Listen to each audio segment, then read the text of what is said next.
Customer के निकाह का केक था और कस्टमर ने अपना बंदा भेजा था, मेरे घर के बाहर खड़ा था बंदा, लेकिन केक मैंने बनाया हुआ ही नहीं था। ऐसा इसलिए हुआ क्योंकि कस्टमर ने इस केक के अकॉर्डिंग मुझसे काफ़ी टाइम पहले ही बातचीत कर ली थी और उन्होंने कहा था कि मैं पेमेंट सेंड कर रही हूँ। बस वो यही कहती रही कि मैं पेमेंट सेंड कर रही हूँ, पेमेंट सेंड कर रही हूँ। और इस तरह के कई कस्टमर्स होते हैं जो मुझे हमेशा ये कहते हैं कि मैं पेमेंट सेंड कर रही हूँ और फिर वो नहीं करते हैं क्योंकि उनका फाइनल होता है नहीं होता, उनका इरादा बदल जाता है। तो मुझे भी यही लगा कि शायद इन्होंने पेमेंट सेंड नहीं की, इनका इरादा बदल गया है।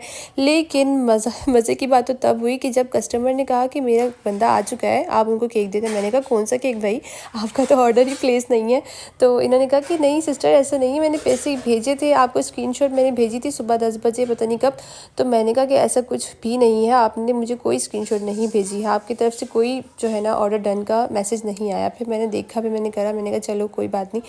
फिर चलो खैर आसान था केक, इसलिए मैंने जो है जल्दी स्पॉन्ज भी मैंने बना के रखा था। मैंने सुबह भी कस्टमर को मैसेज किया था कि मैं आपका केक बना लूँ, लेकिन उनकी तरफ से तब भी कोई रिप्लाई नहीं है। तो मुझे तो यही लगना था ना कि इनका तो कोई ऑर्डर है ही नहीं। तो मेरी प्यारी कस्टमर ही तो उनकी इज्जत मेरे हाथ में थी, तो उनका इतना मेन फंक्शन और फिर मैं केक कैसे ना बनाती। जैसा भी होता मैं कोई और डिज़ाइन बना देती, अगर कोई और मुश्किल डिज़ाइन होता, लेकिन मैं बना के ज़रूर देती।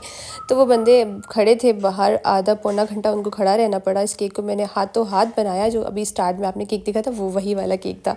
तो खैर उनका खैरियत से फिर फंक्शन निमट गया था।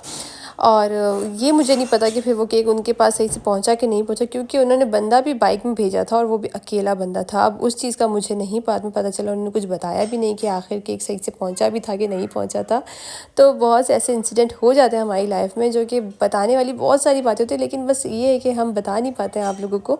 तो ये सारी बातें बताने का मकसद ये होता है कि आप लोगों को भी एक्सपीरियंस हो जाता है कि हाँ इस तरह के भी कस्टमर्स होते हैं।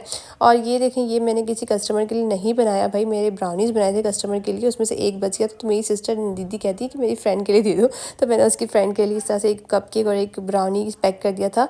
और जब भी कस्टमर के लिए कोई भी चीज़ बना रही हूँ ना आजकल, तो यहाँ पे मेरे मम्मी के घर पे आई हूँ आपको पता है, तो मेरे भाई बहनों को भी बना के देना पड़ता है, कैक्सिकल बनाए वो भी उनको देना पड़ा।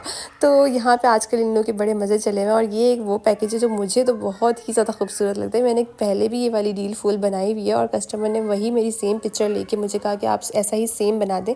बस वो नॉर्मल पैकिंग में थी, ये इन्होंने स्पेशल बॉक्स में पैक करवाया है।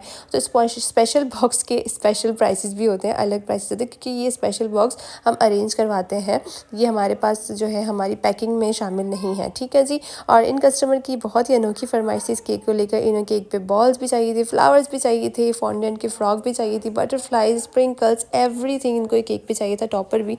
और जैसा ही चाहती थी वैसा ही केक बना, बल्कि उनके कहना था कि उससे भी ज़्यादा प्यारा बना है।